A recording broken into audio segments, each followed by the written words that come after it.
Up YouTube? Today I'm going to be reading another book called Gertrude McFuzz.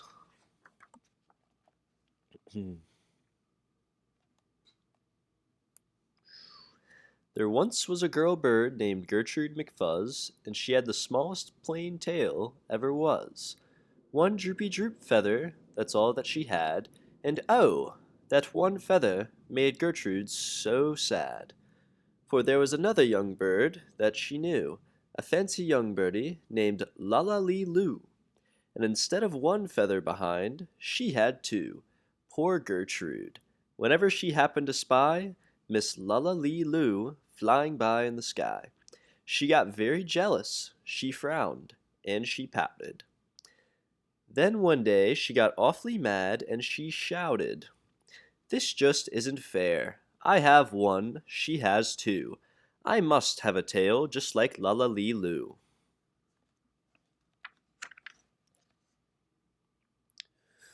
So she flew to her uncle, a doctor named Dake, whose office was high in a tree by the lake, and she cried, "Uncle Doctor, oh please do you know of some kind of pill that will make my tail grow?"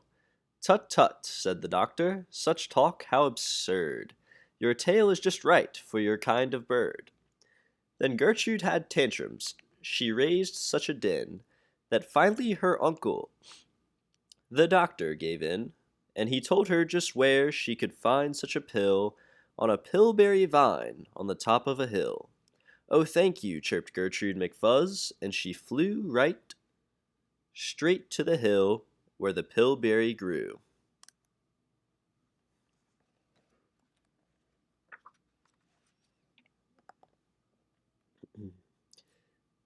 Yes, there was the vine, and as soon as she saw it, she plucked off a berry. She started to gnaw it. It tasted just awful, almost made her sick, but she wanted that tail, so she swallowed it quick. Then she felt something happen. She felt a small twitch, as if she'd been tapped down behind by a switch.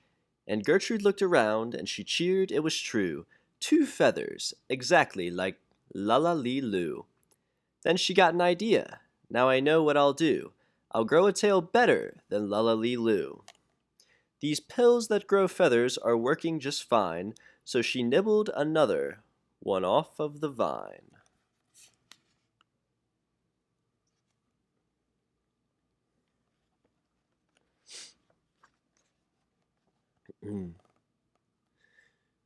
She felt a new twitch, and then Gertrude yelled, "Wee! Miss Lulla has only just two. I have three. When Lulla Lee Loo sees this beautiful stuff, she'll fall right down flat on her face, sure enough. I'll show her who's pretty, I certainly will. Why, I'll make my tail even prettier still." She snatched at those berries that grew on that vine.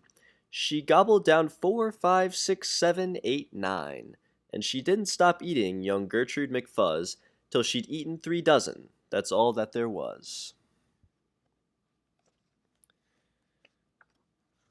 She must really like berries. Then the feathers popped out with a zang, with a zing.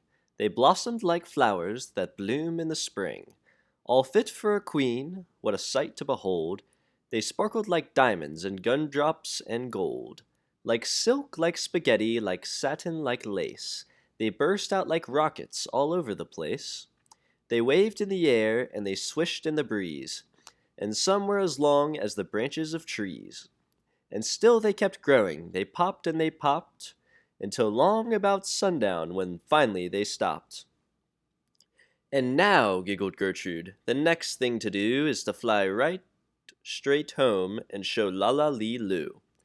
And when Lala sees these, why her face will get red, and she'll let out a scream, and she'll fall right down dead." Look at all those tails.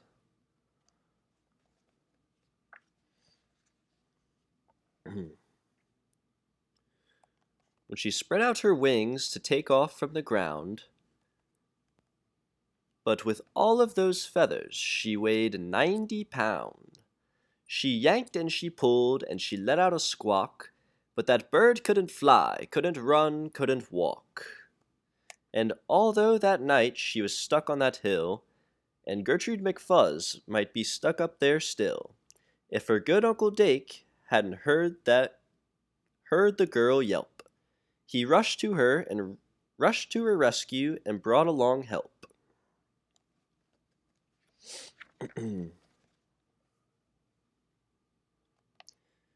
To lift Gertrude up almost broke all their beaks, and to fly her back home it took almost 2 weeks, and then it took almost another week more to pull out those feathers. My, Gertrude was sore.